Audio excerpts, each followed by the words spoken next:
Senhor Roberto, a Precisa, sem dúvida nenhuma, tem algum histórico preocupante na execução de seus contratos, né? Por meio da Global Saúde, contratos suspensos com a Petrobras, próprio Ministério da Saúde e envolvida na operação falso negativo, todos com desdobramentos judiciais.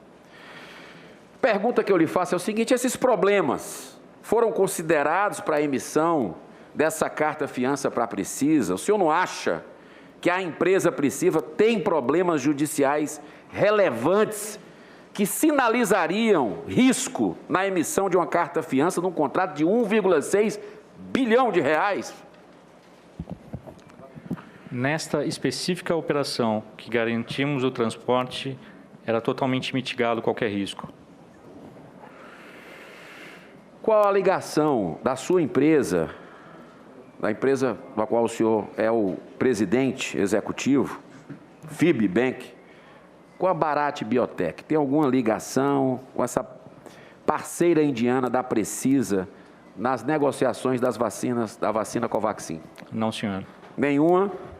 Nenhuma. E com a Madison Biotech, que é subsidiária da Bharat Biotech, de alguma forma o FIBBank atua fora do país? E eu lhe pergunto, emendando, a carta de fiança apresentada para avalizar o contrato no valor de 1,6 bilhões tinha alcance internacional ou só nacional? Como é que funciona isso? A carta-fiança garantia 80 milhões e só referente ao transporte, que representava 5% do contrato total. Então tinha alcance internacional? Não, senhor. Só o transporte interno da vacina? Sim, senhor. Tá, mas essa vacina vinha de fora. Como é que se posicionaria isso? O transporte internacional não teria cobertura? O beneficiário é o Ministério da Saúde. O senhor participou de alguma reunião no Ministério da Saúde para tratar da aquisição da vacina Covaxin? Quando e com quem? Não, senhor. O senhor e o FIBBank têm alguma ligação, por menor que seja, com o Palácio do Planalto ou membros do governo federal? Não, senhor. O senhor sabe dizer se o contrato celebrado entre a Precisa e o Ministério da Saúde apresentava cláusulas de sigilo e confidencialidade? O senhor poderia esclarecer esses pontos de negociação? Não, senhor. Senhor Roberto, o senhor ocupa o cargo de diretor-presidente do FIBBank. Desde 2017, foi o que o senhor falou aqui no início, eu anotei.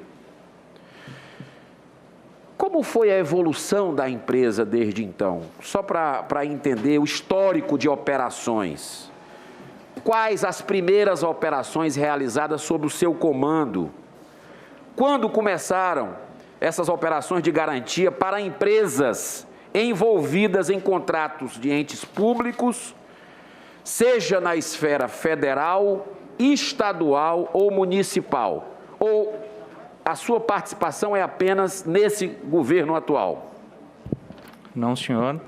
Na realidade, a evolução, dada a minha entrada dentro como gestor do FIBBank, a princípio era para fornecer garantias para aluguéis e bem como garantir execuções fiscais para dação em pagamento de tributos inscritos na dívida ativa. Tá, mas participou antes de algum outro governo ou foi apenas nesse governo que começou tratativas com contratos de empresas que supostamente que fornecem para o governo federal? Federal não, tivemos alguns pontuais em âmbito estadual. O senhor pode declinar os nomes dos estados, qual foram os contratos, por favor? Dentro da circular informativas que nós mandamos aos senhores, tem Estado de São Paulo, Estado de Minas, Espírito Santo, lá consta dessas informações. Se o senhor quiser, eu posso replicar isso ao senhor. De alguma forma o senhor foi procurado ou teve algum tipo de negociação ou tratativa com o Consórcio Nordeste? Não, senhor.